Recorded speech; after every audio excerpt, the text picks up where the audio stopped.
Welcome back. Today we're going to be taking a look at bevelers. We have a made in Japan beveler. We have a craft Japan beveler, a Zhongzheng, and a Berry King.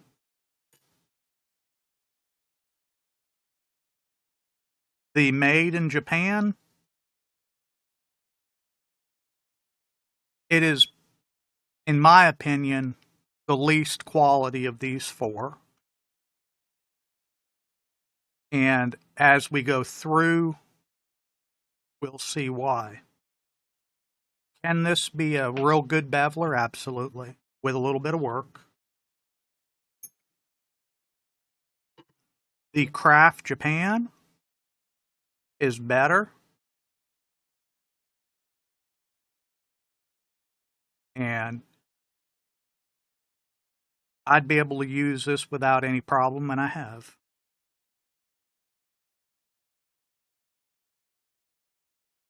The Zhongzheng is a stainless steel stamp. It's higher quality. You can feel it. It is more expensive. And then we come to the Berry King. This stamp, in my opinion, is a craftsman-made stamp. And it just shows it. And the price is higher to go with the quality. So at this point, we've kind of told you what the lineup was. Now we're going to go take a look at some photographs under the microscope to help you see the quality and why certain stamps do certain things. Okay, we're going to start on the top right corner, the Made in Japan. If you look at this beveler and you look at the finish, you can see the finish of the head is rougher. But one of the things that I want to point out about this head is on the right-hand side, if you look at it, you'll see it is angled a little bit, so it's not perfectly straight up and down. The Craft Japan on the bottom is better. It is straight up and down. The Zhongzheng is good, and the Berry King is real good. Looking at the bottom of them from the back, you can see they're all rounded. That will help you as you run the beveler. If you look at the bottom left corner to the Craft Japan, you will see that it is radiused the least. It is rounded the least from left to right. It takes a little bit more finesse. I prefer the roundness of the Berry King or the Made in Japan. It's a good compromise of roundedness on the sides and flatness for the size. And as we run it, I'll show you why it makes a difference. The checkering, it varies, with Berry King being the best, and surprisingly, Zhongzheng is the least defined. Looking at the front, you can also see the radius, which helps a lot. You can see the finish. The Made in Japan on the top right is pretty, you can see a lot of texture marks on it. It gets better with the lower left, Craft Japan. The Zhongzheng top left is real good, and the Berry King on the bottom right is the best of them all. Does this make a difference in tooling? We're going to look at that next. Okay, when I'm holding it, I've got my thumb on the leather. I've got my ring finger down here. My other finger is up a little bit. This way, the stamp has the most support. If I hold the stamp down here all the way, when I hit it, it could bounce a little bit around. If I hold it way up here, it's hard to keep the placement of the tip. So by holding it like this, I've got control, and with the flat side facing me, that's going to be in the line, so I know where my stamp is going to go. What we're going to do with this is we're going to make an impression of each stamp and see how they look without a cut mark. First one is the Made in Japan. The next one will be the Craft Japan.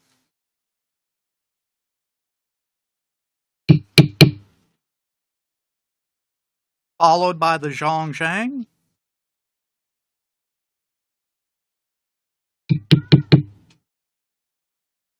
And lastly, the Berry King.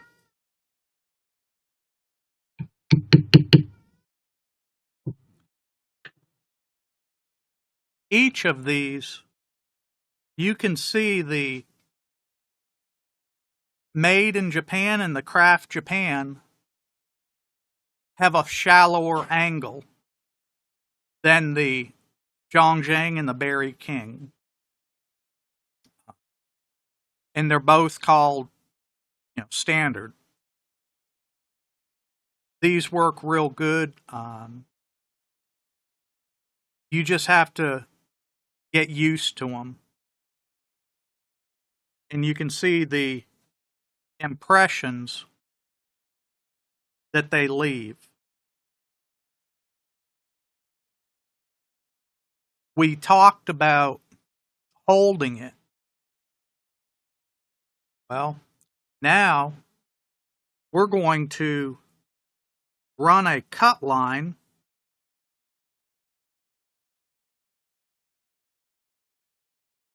and just run a straight cut line, no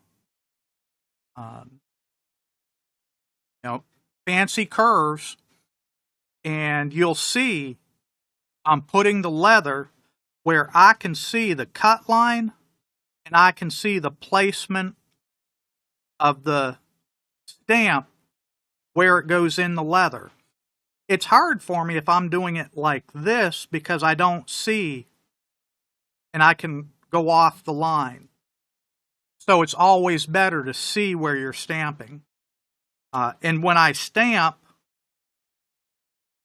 I hold it, nice and snug, and I hold it up off just a little bit on top.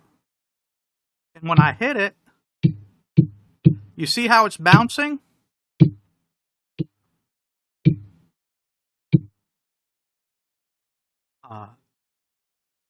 And I'm not, stamping here and then coming over and stamping and stamping and stamping, because you'll leave chatter marks. When you stamp a line, you want to come in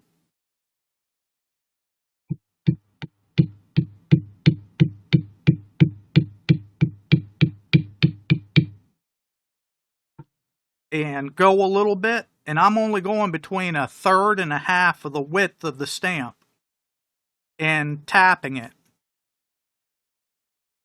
If your casing's right, you don't have to wail on it to get a good impression and a good burnish. That was the first stamp. Let's go to the Craft Japan, and we'll do a little bit of stamping.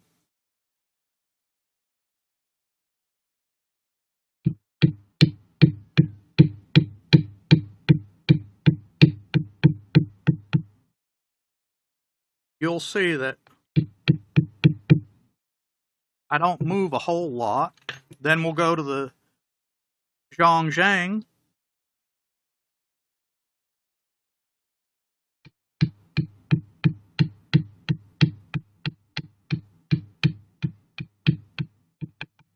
And you'll see, depending on the width, I'm going to adjust. Like I'll hit it here, then I'll come over, hit it, come here, hit it. You see how it's bouncing a little bit? That's because I've got a tight grip on the stamp so that it comes back up. It rebounds on its own.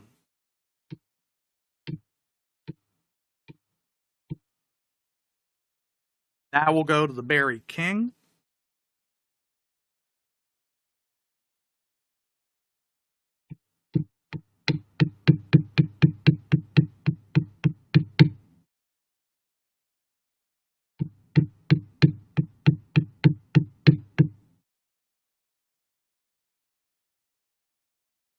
What you want to do when you're stamping is do the overlap. But what you don't want to do, and especially with stamps that don't have as much of a curve, like this one, is come in and lean your stamp, sideways, because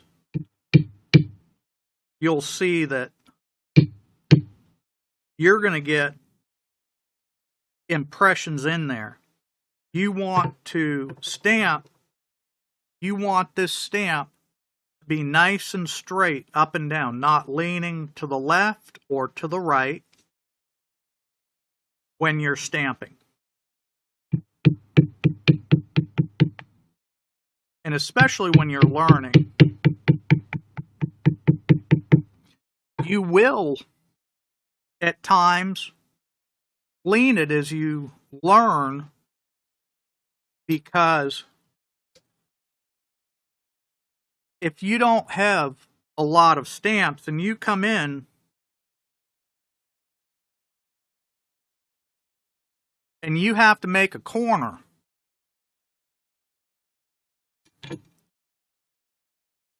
and it's an inside corner, the stamp is big. So what you do is you come down, and then you start leaning it and rolling it. See how I'm rolling it with my fingers around? And then I'll turn the piece also.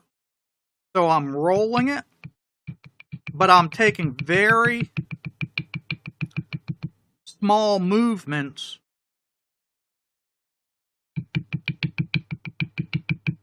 and then I'll start straightening it up when I can. That is one time you will rock it a little bit to take a bigger beveler and work it around a corner, especially an inside corner. So when you're learning bevelers, bevel a straight line, make a cut deep, lighten it up until you're barely scratching it. And then take your beveler and start out deep.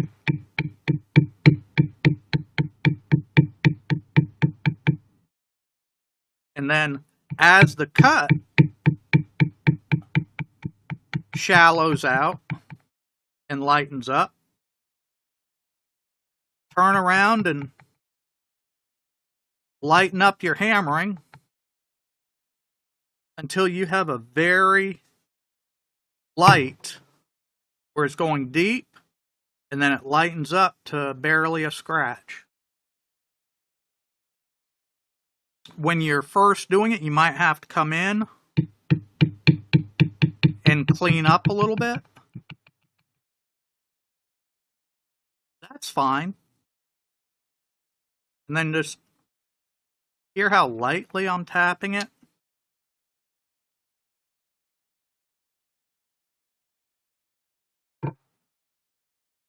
You want to learn this because you'll do a lot of fading out in floral.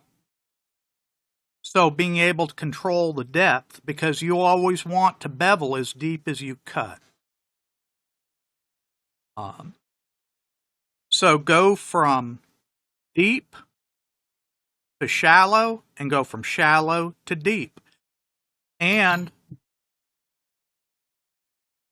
you want to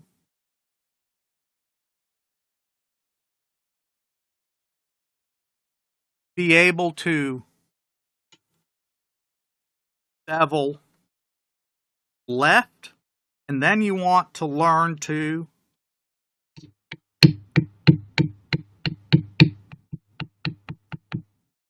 bevel right.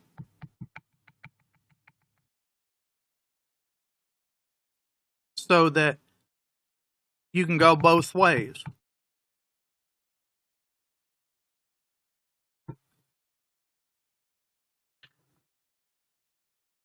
Sometimes you will go right, left. You may end up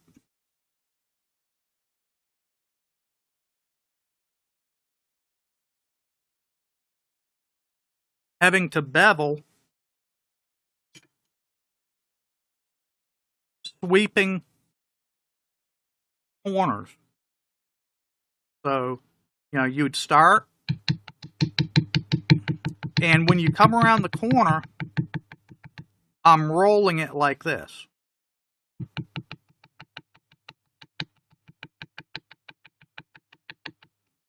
Then I spin the leather so I can get a good view.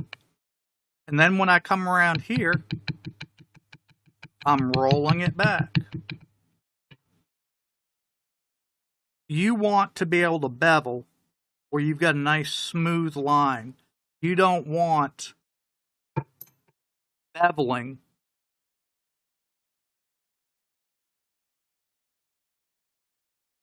that is choppy. So when you're coming in,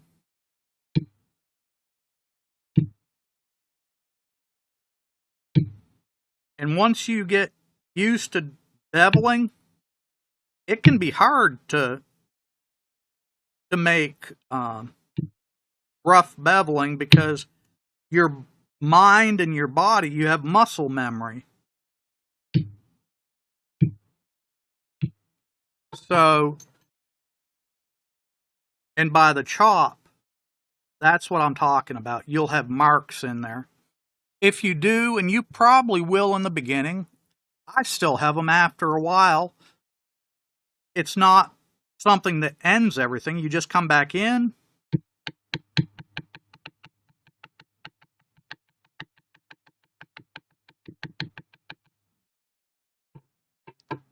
And you can clean it up. Speed when you're beveling.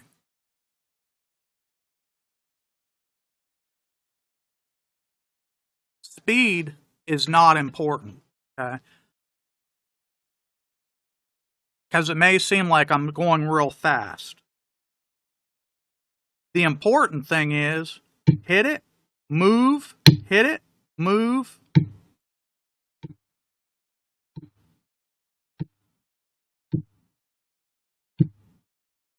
A little bit at a time, and you can be slow. It's not how fast you hit it that's going to make a difference. It's how much you move and how consistent the force is. Because if you come in and you hit hard and I'm not moving much, then all of a sudden I hit light, I hit hard, light. you're going to see marks. You want to learn to hit the stamp with a consistent force.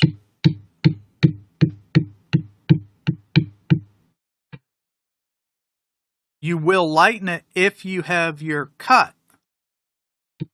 Let's say this cut is shallowed out.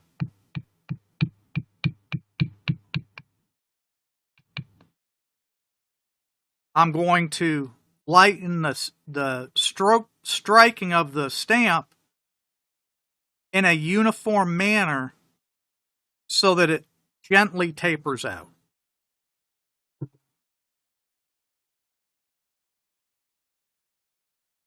The one thing with the Craft Japan stamp is this is closer to the center line of the tool than this.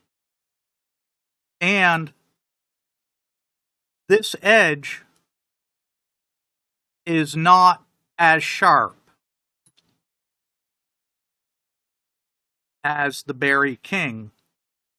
So I find it's a little bit easier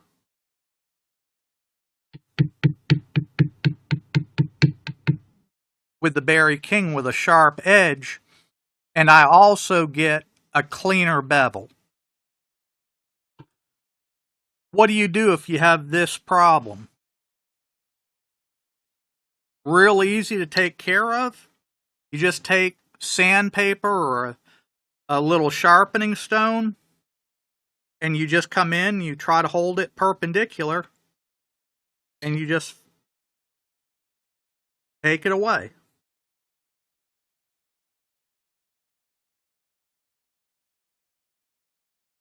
And it will take a while. To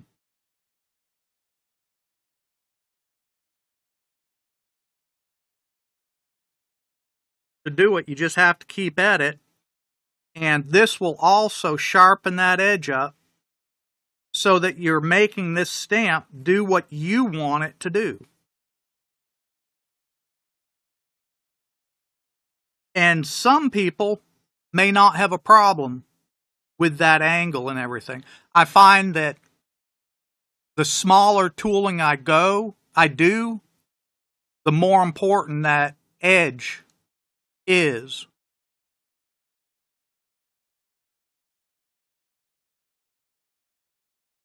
Casing of the leather or moistening it is real important on how the stamp reacts. You can see we're getting pretty good burnish with the leather. That tells me that the case is right. How do I know when the case is gone? It's not going to burnish. It's not going to stamp well. So once the stamp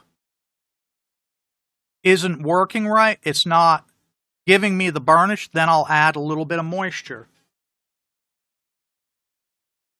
Here is a piece of leather that I have not moistened. Okay. It's stiff. It doesn't leave any burnish. And you heard how I hit it. If I hit it with the same force here, you can see I'm getting a burnish. The imprint will be better. So, and that also is getting used to the leather and doing it. You may feel that running straight lines, deep to shallow, doing corners, rounded. It's boring. Yes, it is. But we all have to learn to crawl before we can run. And with the beveling, it's also learning to double bevel, which is when you come in, You're going to bevel both sides of the line. Where you spin it around,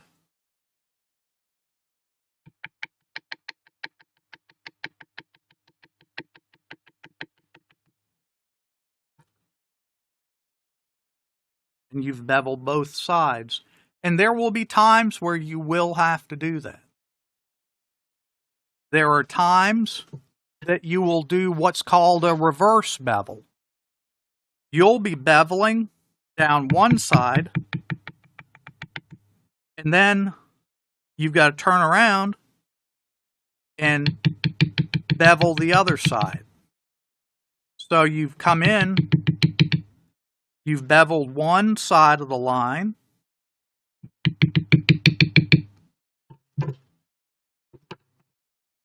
and then you switch sides. What happens if you only have the B702, which I believe is the standard beveler in the beginner's kit, and we can see the angle of the beveler? It's fairly shallow. What happens if you need a steeper angle and this is the only beveler you've got? Well, you'll come in and you'll take the beveler and you'll lean it. So you'll do the same thing.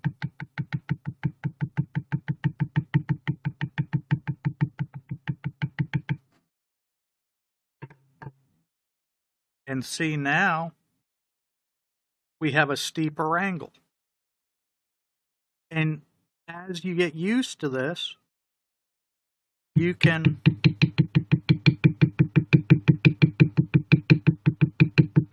and let's say you need a shallower angle, you rock it the other way. So this tool will do a lot.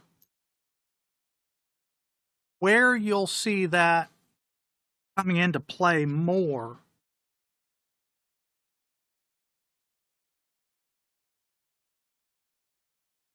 is in floral, where you have lines converging.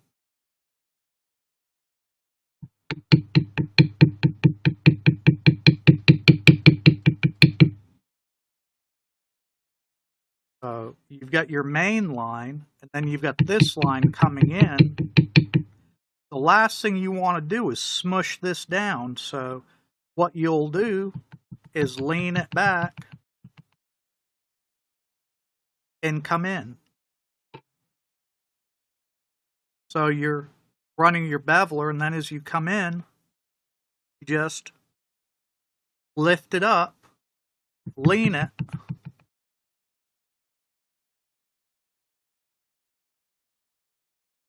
so that you don't mash down the line.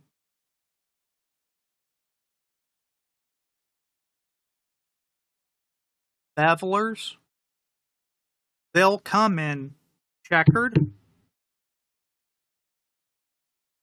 They come in smooth. They come in lined.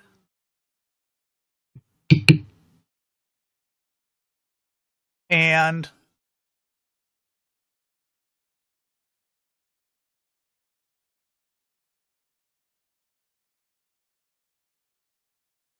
they come in shallow angle.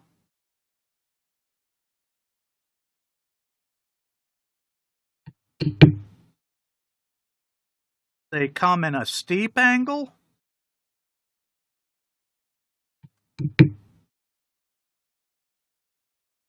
And then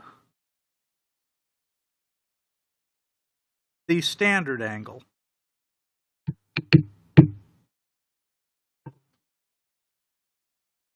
There are a lot of choices in bevelers.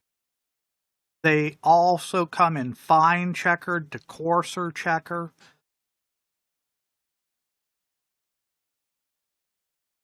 There's pretty much any beveler style that you can dream of out there. But this was meant to give you a overview of the bevelers and a starting point on how to use them. And the only way to get better is to actually spend time at the bench doing it. You can have all the knowledge in the world and be able to regurgitate everything that's been written or said about how to do something.